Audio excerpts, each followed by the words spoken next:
Picture this. You're standing in the cold stone halls of Westminster Abbey in 1396, watching servants prepare for the most important royal wedding in English history. At the altar waits King Richard II, a tall and powerful man in his late 20s, dressed in royal robes that shimmer with gold thread. The entire kingdom has gathered to witness this union that will bring peace between England and France after decades of brutal war. But something feels wrong in the hushed whispers of the crowd. Nobles exchange uneasy glances, and even the priests seem to move with heavy hearts as they prepare the sacred ceremony. Because the bride walking down that aisle is not a woman, she's a little girl named Isabella, barely 6 years old, clutching a doll in her tiny hands. This is one of the most disturbing examples of how children became pawns in the ruthless game of medieval politics. This is the dark story of how kings and queens traded innocent lives for power and gold. This is the heartbreaking tale of a little girl who lost her childhood to become a queen before she could even read. In medieval Europe, children were not seen as innocent beings who deserved protection. They were seen as tools, as weapons, as bargaining chips in a deadly game where kings and queens moved human lives across the board like chess pieces. Today, we're going to uncover one of history's most disturbing royal weddings, a wedding that shows us just how far powerful people will go to get what they want, and how the most vulnerable always pay the highest price. This story will haunt you long after you hear it, a reminder that even in palaces made of gold, innocence can be bought and sold. To understand this story, we need to step back in time to the year 1390. Europe is a dangerous place. England and France have been at war for over 50 years in what history calls the 100 Years' War. Imagine a world where war is not fought with rules, where armies burn entire villages to the ground, where women and children are killed simply because they live in the wrong place at the wrong time. In England, King Richard II sits on the throne. He's only 23 years old, but he's already seen more blood and death than most people see in a lifetime. Richard is not a warrior king like his grandfather Edward III. He's more interested in art, poetry, and beautiful things than in leading armies into battle. But Richard has a problem, a big problem. England is running out of money. The war with France has drained the royal treasury. The people are angry about high taxes. Noble families are plotting against him in dark castle corners. Richard needs peace with France. But how do you make peace with an enemy you've been fighting for 50 years? The answer, in medieval Europe, was always the same: marriage. Not love, not romance. Marriage was a business deal, a peace treaty written in wedding vows, and the most valuable marriages were between royal children. Meanwhile, across the English Channel in France, King Charles VI has his own problems. He's slowly going insane. His mind is slipping away like sand through fingers. Sometimes he thinks he's made of glass and will shatter if anyone touches him. Sometimes he doesn't recognize his own wife and children.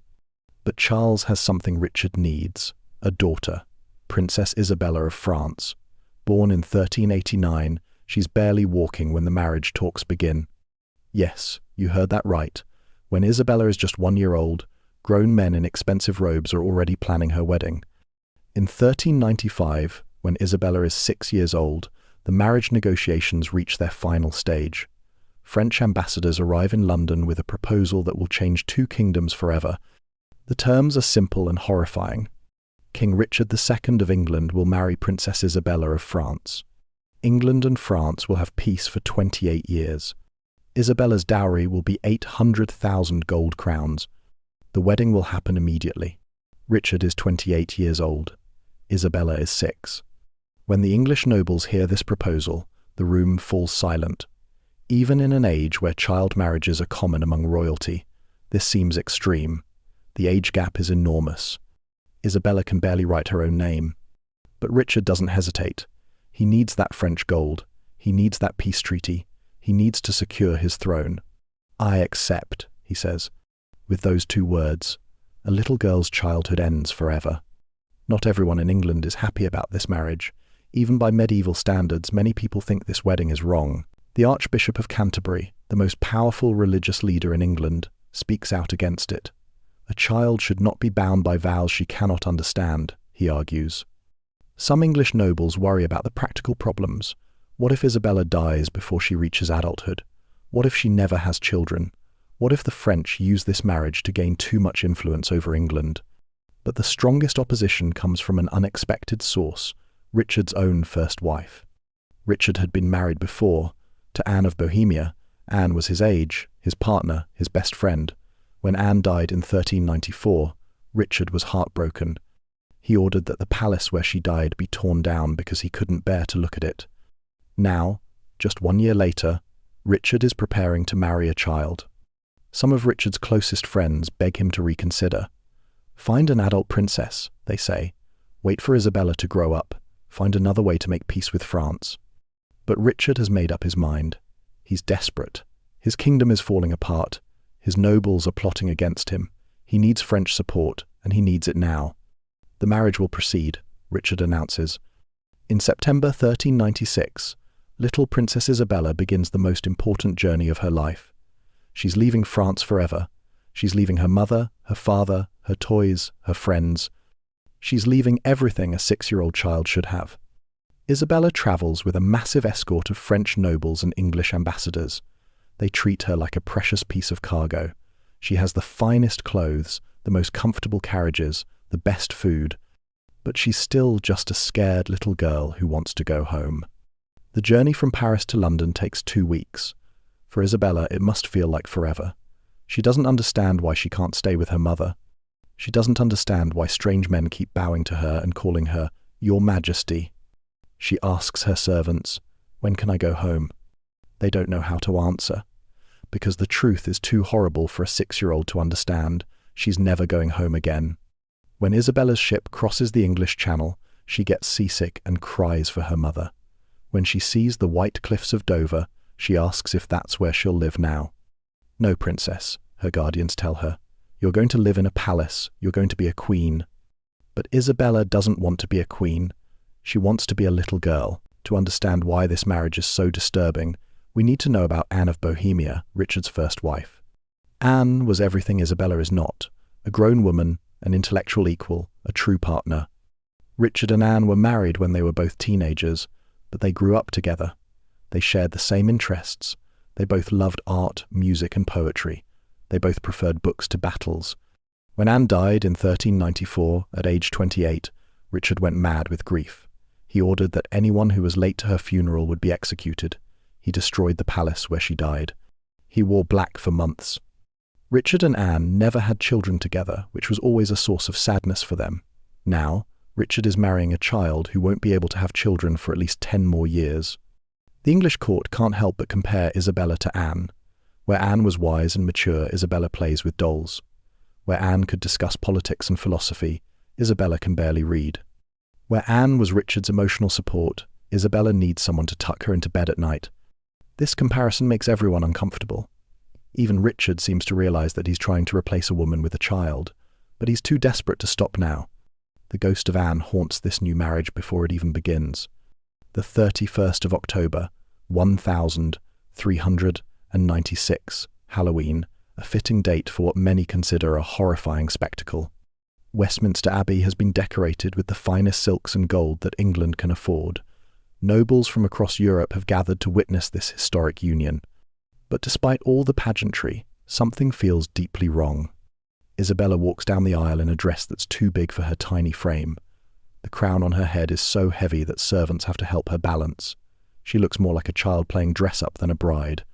At the altar, King Richard II waits in his royal robes. When he sees Isabella approaching, witnesses later say his face shows a mixture of emotions, political satisfaction, but also something that looks like shame. The wedding ceremony itself is surreal.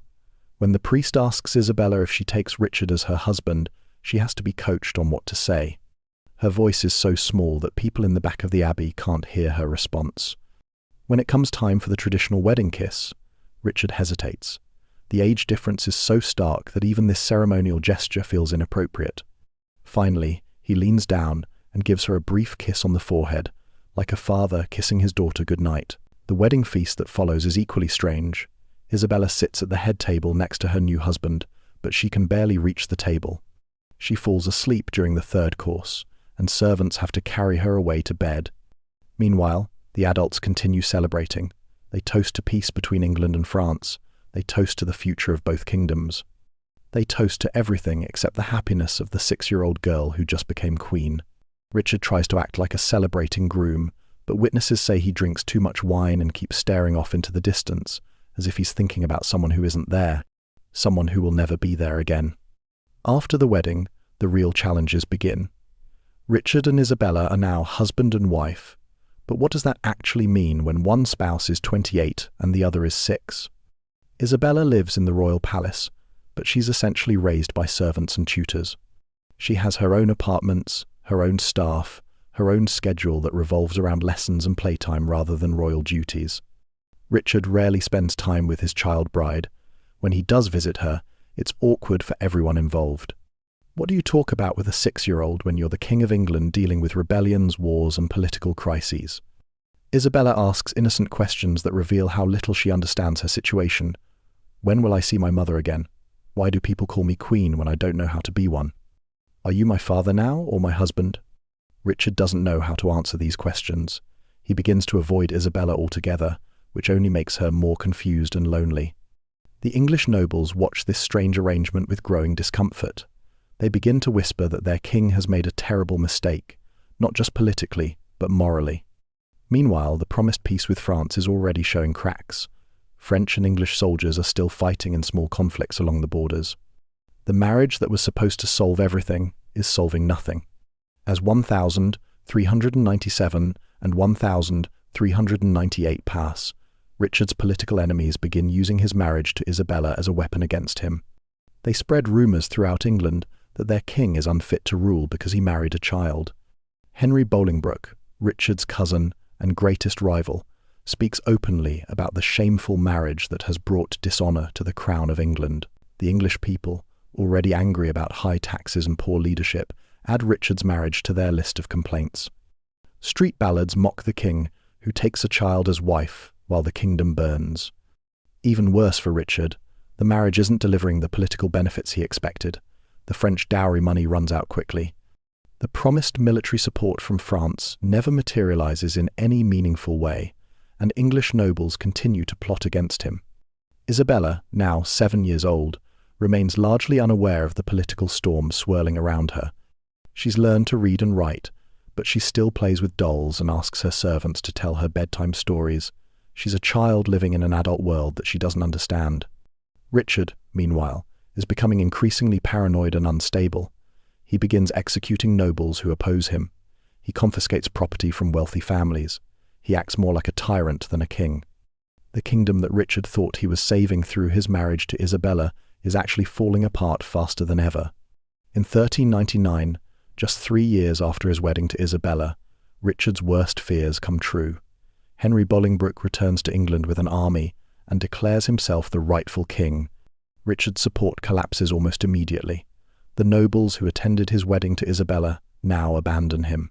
The people who cheered for peace with France now cheer for his removal from the throne. Richard is captured, imprisoned, and forced to give up his crown. Within months, he's dead, most likely murdered on Henry's orders. Isabella, now 9 years old, suddenly finds herself a widow. But she's not just any widow, she's the former Queen of England, a valuable political prisoner in the hands of her late husband's enemies.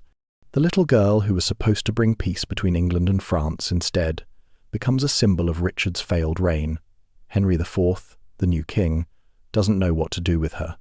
She's too young to remarry immediately, but too politically valuable to simply send back to France. So Isabella waits, and waits, a child trapped between two kingdoms belonging fully to neither. The marriage that was supposed to solve everything has solved nothing. The king who sacrificed a child's innocence for political gain has lost everything anyway. For 2 years, Isabella remains in England as a prisoner in all but name. She's well treated, given fine clothes, good food, excellent tutors, but she's not free. She can't return to France. She can't remarry. She can't even leave the castles where Henry IV keeps her under guard. Isabella spends these years writing letters to her father in France, begging him to bring her home. But Charles VI is too weak and too mentally ill to rescue his daughter. The French court is in chaos, and no one has the power to demand Isabella's return. During this dark period, Isabella begins to understand what was done to her. She's old enough now to realize that her marriage was never about love or even her own welfare. She was sold like a piece of property to seal a deal that didn't even work. In her letters to her French relatives, Isabella writes with a wisdom that no 11-year-old should possess. I have learned that being a princess means nothing if you have no power. I have learned that being a queen means nothing if you are still a child. I have learned that promises made by kings are worth nothing when those kings fall from power. These are the words of a child who has been forced to grow up too fast, who has seen the ugly reality behind royal pageantry, who has lost her innocence to the cruel games of powerful men. Finally, in 1401, when Isabella is 12 years old, Henry IV agrees to send her back to France. The political situation has stabilized enough that he no longer needs her as a hostage. Besides, keeping Richard's widow is a constant reminder of his own questionable claim to the throne. Isabella's journey back to France is very different from her journey to England 5 years earlier. She's no longer a scared 6-year-old clutching a doll. She's a young woman who has seen the rise and fall of kingdoms, who has witnessed the brutal reality of political power. When Isabella arrives in Paris, she hardly recognizes her homeland. Her father's madness has worsened. Her mother has aged dramatically. The France she left as a child no longer exists. But Isabella has survived. Against all odds, she has survived. In 1406, Isabella marries again, this time to Charles, Duke of Orleans, a man closer to her own age. This marriage is also political, but at least Isabella is old enough to understand and consent to it. Isabella goes on to have children, to participate in French politics, to live a full life, but she never forgets her years in England.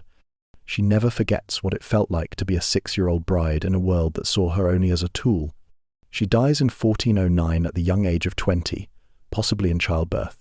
Her life was short, but she had managed to reclaim some control over her own destiny. Isabella's story ended better than it could have, but it should never have begun the way it did. A 6-year-old child should never have been forced into marriage with a man 4 times her age. A little girl should never have been used as a bargaining chip in political negotiations. But Isabella's story is not unique. Throughout medieval Europe, royal children were routinely married off as soon as they could walk. Their childhoods were sacrificed on the altar of political necessity. Their innocence was considered a fair price to pay for peace treaties and trade agreements. Today, when we look back at this wedding from 1396, we see it for what it really was: child abuse disguised as diplomacy. We see the horror that our ancestors accepted as normal. Isabella of France was just one of thousands of children who paid the price for their parents' political ambitions. Her story reminds us that power has always corrupted those who hold it, and that the most vulnerable people in any society are always the ones who suffer most.